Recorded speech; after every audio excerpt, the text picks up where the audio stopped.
বিচার দিবস, বিচার করবেন কে? বিচার প্রার্থী কারা? আসতে কয়, বিচার প্রার্থী কারা? আমরা। আমাদেরকে বিচার করা হবে। আর আল্লাহ হবেন সেদিন আহকামুল হাকিমিন, তিনি হবেন বিচারক, তিনি বিচার করবেন। সেই বিচার দিবস, এর প্রতি যার অগাধ বিশ্বাস আছে, সে লোকের দ্বারা কখনো ইসলাম বিরোধী, শরীয়ত বিরোধী, কোরআন সুন্নাহ বিরোধী কোনো কাজ কি সংগঠিত হতে পারে? পারে না। বিচার দিবস মানে হলো জবাবদিহিতা। প্রত্যেককেই সেদিন সকল কাজের জন্য জবাব দিতে হবে। কার দরবারে? কার আদালতে? আল্লাহর আদালতে। সে আদালত কায়েম হবে, বিচার হবে। সেই বিচারে কই কম বেশি করা হবে না, সূক্ষ্ম বিচার করা হবে। আল্লাহ নিজেই বলেছেন, মহান রব্বুল আলামিন বলেছেন, ফাকিমুল ওয়াজনা বিল কিসতি ওয়া লা তুখসিরুল মিজান। তোমরা তোমাদের ওজনটাকে সঠিক করো, ওজনকে তোমরা নষ্ট করে ফেলো না। আমি আল্লাহ এমন ভাবে বিচার করব, ফামান ইয়ামাল মিসকালা যাররাতিন খায়রান ইয়ারাহু ওয়া মান ইয়ামাল মিসকালা যাররাতিন শাররান ইয়ারাহু।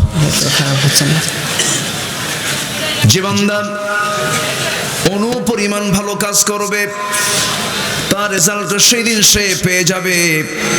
বিন্দু পরিমাণ যে খারাপ কাজ করবে, তাও সেদিন সে পেয়ে যাবে। বান্দার আমলনামা সেই দিন বান্দার সামনে স্পষ্ট করে দেওয়া হবে। এবং আল্লাহ বান্দাকে নিজেই বলে দিবেন, বান্দাকে বলে দিবেন, বান্দা তুমি নিজেই নিজের বিচারটা করে নাও। ইকরা কিতাবাকা কাফা বিনাফসিকাল ইয়াউমা আলাইকা হাসিবা। বান্দা তুমি তোমার আমলনামা নিজেই পাঠ করো, বিচারের জন্য আজকে কারো প্রয়োজন নাই। বান্দা তুমি নিজেই যথেষ্ট, তোমার বিচার তুমি নিজেই করতে পারবে।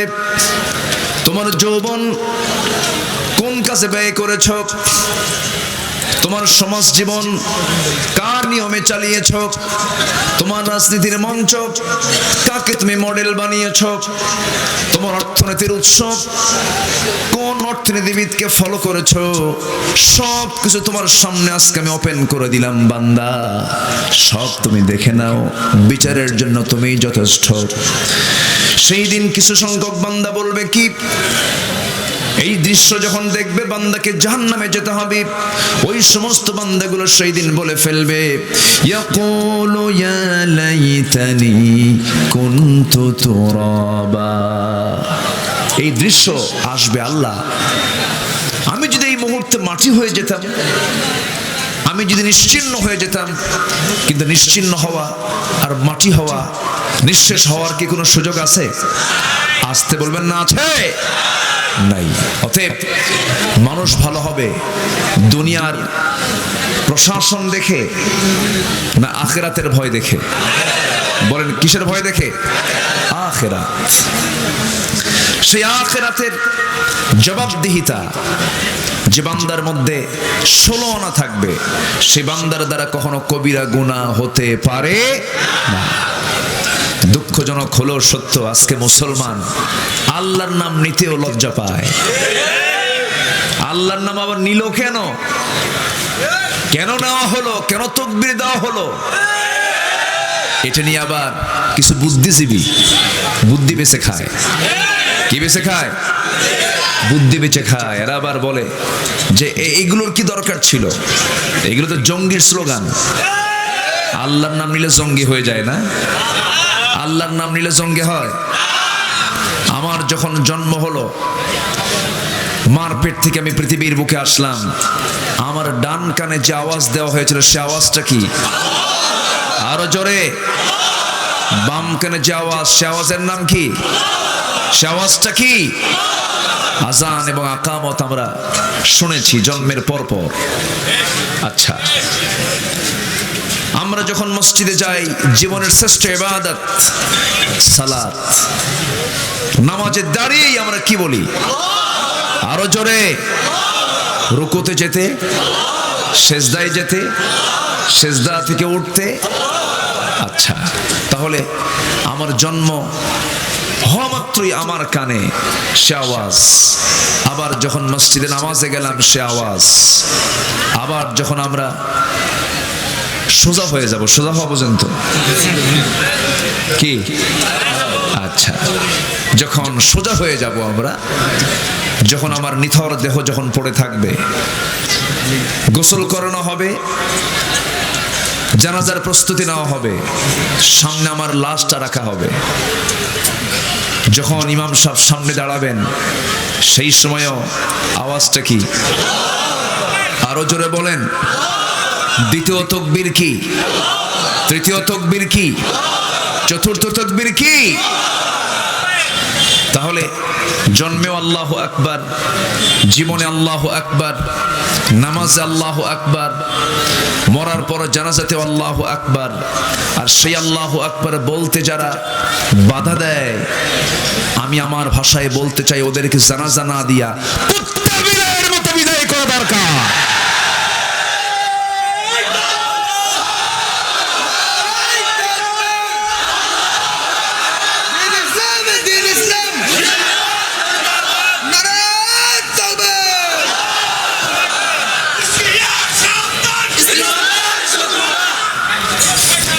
সম্মানিত ভাইয়েরা, মুসলমান বিজয় এনেছে গায়ের জোরে, আস্তে গায়ের জোরে, অস্ত্র দিয়া, শক্তি দিয়া, ইমানের জোরে, আর আমার আল্লাহর নাম নিয়া।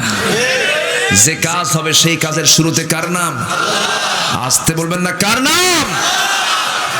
আমার রাসূলকে প্রশ্ন করা হয়েছিল, ইহুদি আলেমরা প্রশ্ন করেছিল। কি আলেমরা? ইহুদি আলেমরা প্রশ্ন করেছিল। কুরাইশরা এক জায়গায় হয়ে বলল যে তোমরা তো জ্ঞান ট্যান রাখো, মুহাম্মদ বিন আব্দুল্লাহ তো নবুয়তের ঘোষণা দিয়েছে, এমন কিছু প্রশ্ন করবা যেন সে জবাব না দিতে পারে। তিনটা প্রশ্ন করা হয়েছিল। কয়টা প্রশ্ন? তিনটা প্রশ্ন। আমার আওয়াজ কি সবাই শুনতে পাচ্ছেন? বলি আলহামদুলিল্লাহ। তিনটা প্রশ্ন করা হয়েছিল। এর মধ্যে একটা প্রশ্ন হলো,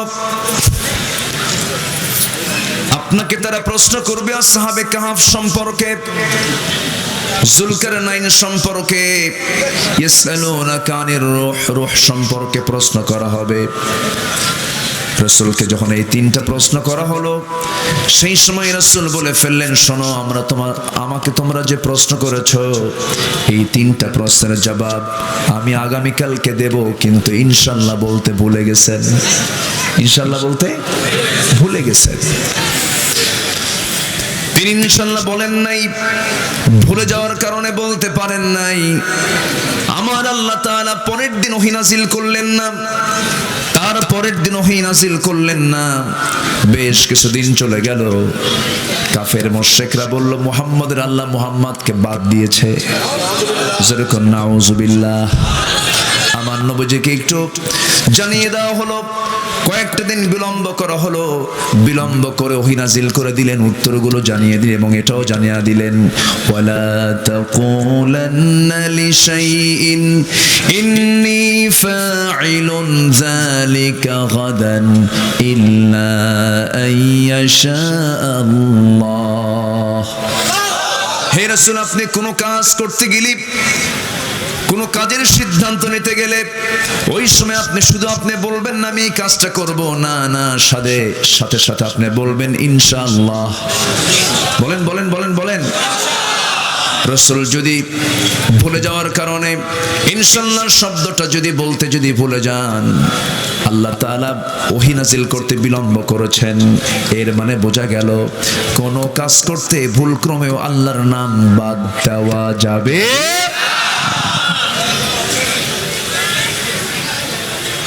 যে জনসভায়, যে আলোচনায়, যে মজলিসে আল্লাহর নাম নাই, সেই মজলিসের কোনো মূল্য আল্লাহর দরবারে নাই। কথা ক্লিয়ার? সম্মানিত ভাইয়েরা, অনেক তো কথা আছে, কিন্তু সমস্যা হলো আমাদের নাম লেখা হয় প্রধান বক্তা, কিন্তু আমি তো প্রধানে উঠি না, আমি তো শেষে উঠি। নাম দেওয়া দরকার শেষ বক্তা। এমন সময় উঠি যে সময় মানুষের যাওয়ার সময় হয়, ঠিক আছে না? লাস্ট সময় উঠায় দেয় যত চাপ আছে, ঊর্ধ্ব চাপ, নিম্ন চাপ, ঘুমের চাপ, সব চাপ একসাথে, আমি তো মহাচাপে। এখন আমি আলোচনা শুরু করব, সবাই শান্তি রাজি আছেন তো? সবাই থাকবেন? জোরে বলি ইনশাআল্লাহ। এই মাঠ তোমার পুরান মাঠ, এই মাঠে কথা বলে গেছি, এই মাঠের মেজাজ আমার জানা আছে, তা আমাকে সময় দিতে হবে, আমি কিন্তু যেতে দেব না।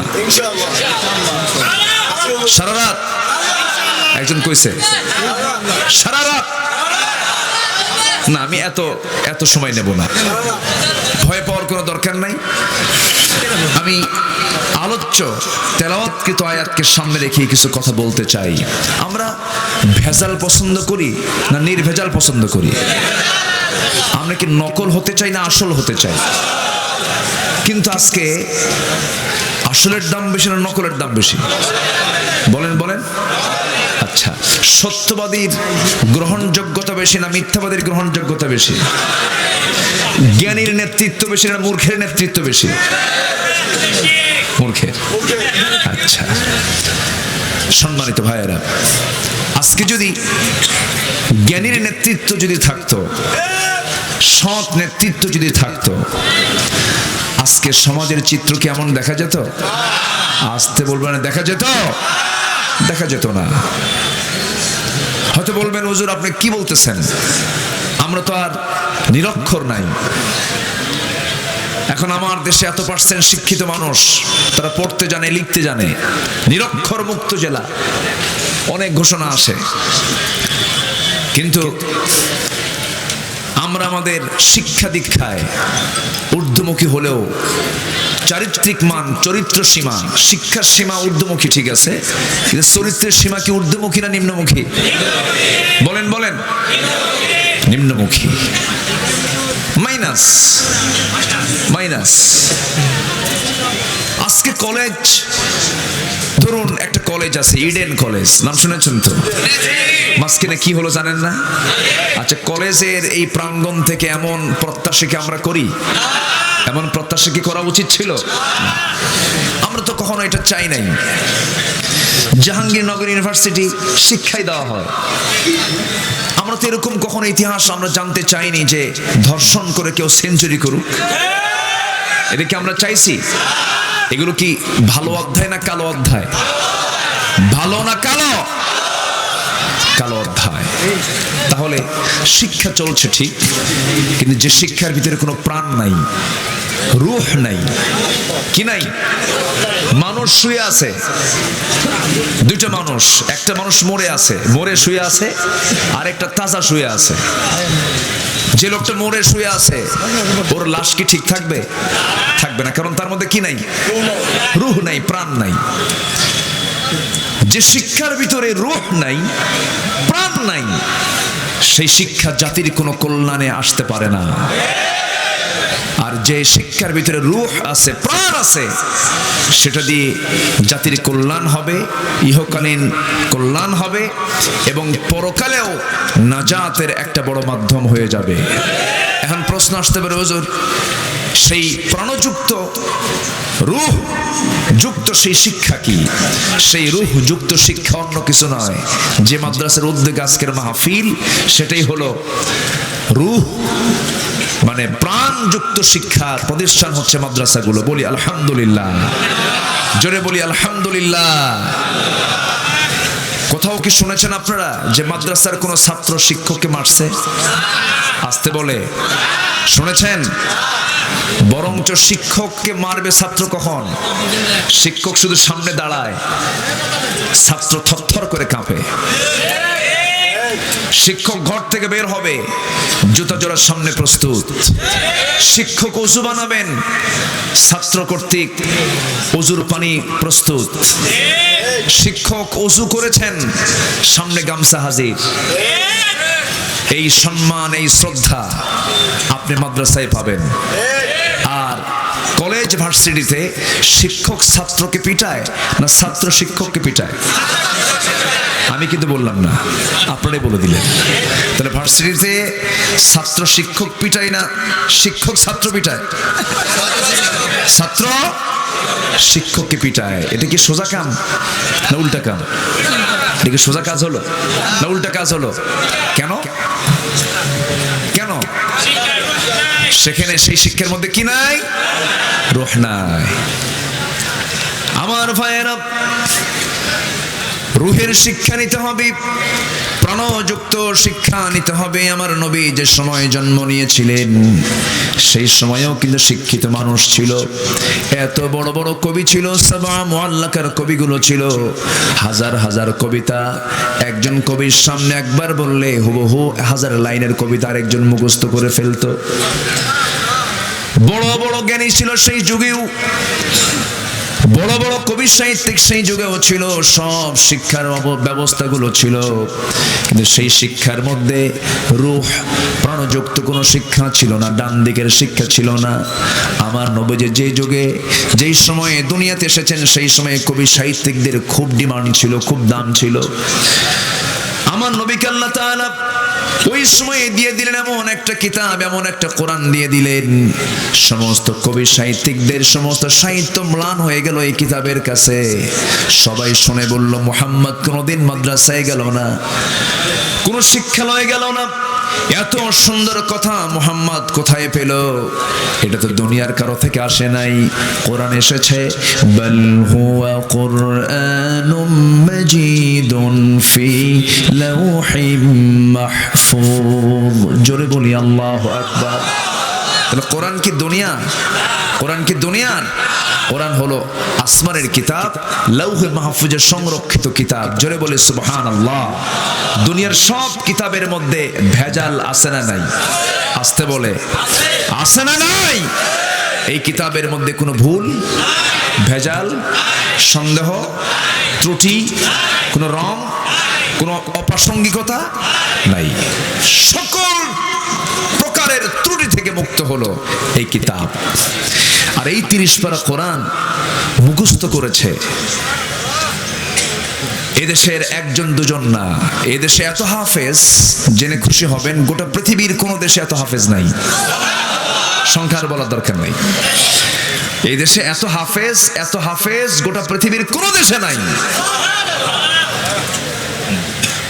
এতগুলো হাফেজের মধ্যে আবার প্রত্যেক বছর গোটা পৃথিবীকে হারায়া ফার্স্ট পুরস্কার নিয়ে আসে, সেকেন্ড পুরস্কার নিয়ে আসে। মাঝখান থেকে সালেহ আহমদ তাকরিম গোটা পৃথিবীর 111টি দেশকে হারিয়েছে, পুরস্কার এনেছে। এর পুরস্কার দেখে নাস্তিক পাড়ার, কি পাড়া? নাস্তিক পাড়ার কিছু দুষ্ট বলতেছে এটা তো কোনো কৃতিত্ব না, না জেনে না বুঝে কোরআন মুখস্থ করার কি সফলতা থাকতে পারে, এই জাতীয় কথা বলতেছে। সম্মানিত ভাইয়েরা, কোরআন মুখস্থ করতে চাইলে মুখস্থ করা যাবে না, মুখস্থ হবে না যতক্ষণ না পর্যন্ত আল্লাহ তাকে মুখস্থ করার সুযোগ না দিবেন। ঠিক কি না? যারা হাফেজ আছেন তারা বুঝতেছেন কথাটা। সেটা হলো, আমার নবী যে একদিন নামাজে দাঁড়িয়েছেন, নামাজ পড়তে নিয়ে একটা আয়াত বাদ দিয়েছেন, নামাজ শেষ হয়ে গেছে। সাহাবী বললেন, ইয়া রাসূলুল্লাহ, আপনি যে একটা আয়াত বাদ দিলেন, আয়াতটা রহিত হয়ে গেছে, মানসুখ হয়ে গেছে মনে হয়। আমার নবী মুস্কি হাসি মেরে বললেন, সাহাবী রে, আয়াত তো মানসুখ হয় নাই, রহিত হয় না, আমি ভুলে গেছি। সঙ্গে সঙ্গে আল্লাহ বললেন, সানুকরিউকা ফালা তানসা, সানুকরিউকা ফালা তানসা। হে রাসূল, আমি আপনাকে পড়িয়ে দেব, আপনি আর ভুলবেন না। জোরে বলে সুবহানাল্লাহ। আমার ভাইয়েরা, আমার নবীজি কোরআন পড়েন, বারবার তেলাওয়াত করছেন, মনে রাখার জন্য, মেমোরাইজ করার জন্য। আল্লাহ বলছেন লা তুহাররিক বিহি লিসানাকা লিতাআজালা বিহি, আপনি আপনার জিহ্বাকে বেশি আওড়াবেন না, এত তাড়াহুড়ো করার জন্য, জমা করার জন্য এত অস্থির হবেন না। আমি আল্লাহ নিজে আপনার সিনার মধ্যে এটা জমা করে দেব। এখান থেকে প্রমাণ হলো 30 পড়ার যারা হাফেজ হয়, আল্লাহর স্পেশাল বান্দা ছাড়া মুখস্থ রাখা সম্ভব নয়, নয়, নয়। আর সেই হাফেজদেরকে টিটকারি মারো, সে হাফেজদের কিনে বাজে কথা বলো, যারা হাফেজদের কিনে, আলেমদের কিনে বাজে কথা বলো, ওদের জন্মে ভেজাল, ওদের জন্মে ভেজাল। কথা বলি, কথা বলবো, কথা বলি, জোরে বলি ইনশাআল্লাহ। আবার ওরা মাঝে মাঝে আয়াত কয় লাকুম দীনুকুম ওয়ালিয়া দিন, বুখারী শরীফের 40 পারা। এটা কি কোরআন শরীফ না হাদিস শরীফ? বুখারী শরীফ না কোরআন শরীফ? তাহলে হাদিসকে কোরআন বানায়, কোরআনকে হাদিস বানায়। পার্লামেন্টে কারি সাহেব যায় নাই, তেলাওয়াত করতে দিছে এক মেম্বারকে, পার্লামেন্টারিয়ানকে তেলাওয়াত করতে দিছে, হাফেজ সাহেব যায় নাই, কারি সাহেব যায় নাই, তেলাওয়াত করতেছে। শয়তান কয় তোর আমার তেলাওয়াত ভালো আছে। রুব্বা কারিন লিল কুরআন ওয়াল কুরআন ইয়ালআনুহু, কোরআন তাকে লানত দেয় যে কোরআনটাকে সহি করে পড়ে না। কোরআন সহি করে পড়ার যোগ্যতা তোমার নাই, আল্লাহর কাছে তুমি টাটকা মূর্খ।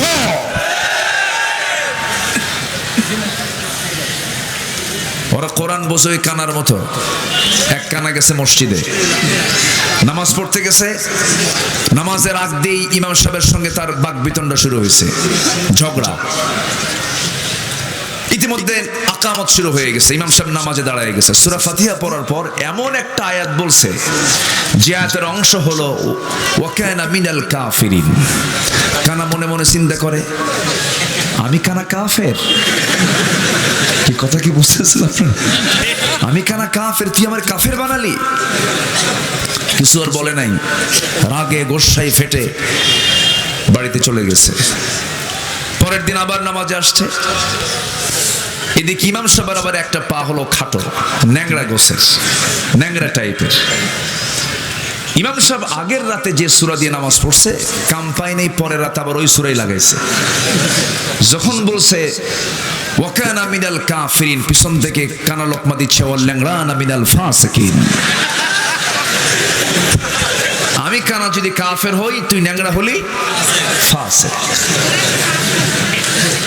এরা কোরআন বোঝে ওই কানার মতো, ঠিক কিনা? কোরআন বুঝলে সুদের আইন পাশ হয়, সমাজে সুদ থাকে। বলেন সমাজে সুদ থাকে। কোরআন বুঝলে, কোরআন মানলে সমাজের কোন মহিলা কি বেপর্দা হয়ে রাস্তায় ঘোরাফেরা করে? ঘোরাফেরা করে।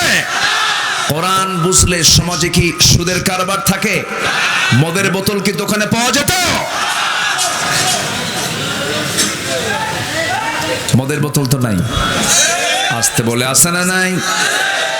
পঞ্চগড়ে কোনো সুদ চুদ নাই। সুদের কথা বলবো, শোনেন, এই সময় কি উঠবেন না, উঠলেই ভাববো ওটাই সুদ খায়। বসেন। কষ্ট পাচ্ছেন আপনারা? বলি আলহামদুলিল্লাহ। আমার ভাইয়েরা, আমার বন্ধুগণ, আমি কাউকে প্রতিপক্ষ মনে করে কথা বলছি না, দরদ দিয়ে দিল থেকে কথা বলার চেষ্টা করছি। একটু বোঝার চেষ্টা করুন। আমিও চলে যাব, আপনিও চলে যাবেন, কিন্তু আল্লাহর কাছে গিয়া হাজিরা দেওয়ার আগেই আমাকে আপনাকে মুসলিম হয়ে মারা যেতে হবে। ওয়ালা তামুতুন্না ইল্লা ওয়া আনতুম মুসলিমুন, মুসলমান না হয়ে মরো না। ভালো করে ঈমান আনো। ইয়া আইয়ুহাল্লাযীনা আমানু আমিনু, ভালো করে ঈমান আনো, নির্ভেজাল ঈমান আনো। আমরা ভেজাল পছন্দ করি না, আমার আল্লাহও কোনো ভেজাল পছন্দ করেন না। আমরা মিথ্যুককে ভালোবাসি না, আমার আল্লাহ মিথ্যুককে ভালোবাসেন না। আমরা মুনাফিককে ভালোবাসি না, আল্লাহ মুনাফিককে ভালোবাসেন না। অতএব মুনাফিকতা, সমস্ত মিথ্যার সমস্ত ছলচাতুরি বাদ দিতে হবে, মিথ্যা বাদ দিতে হবে, চগলখড়ি বাদ দিতে হবে, এই সমস্ত দোষাবলীগুলো বাদ দিয়া সলিড ঈমান আনতে হবে। আল্লাহ তাআলা বলছেন ভালো করে যদি ঈমান আনতে পারো, আমলে সালেহ করতে পারো, আমার ঘরের সাথেই তোমার ঘর আমি আল্লাহ বানায় দেব। জোরে বলি সুবহানাল্লাহ।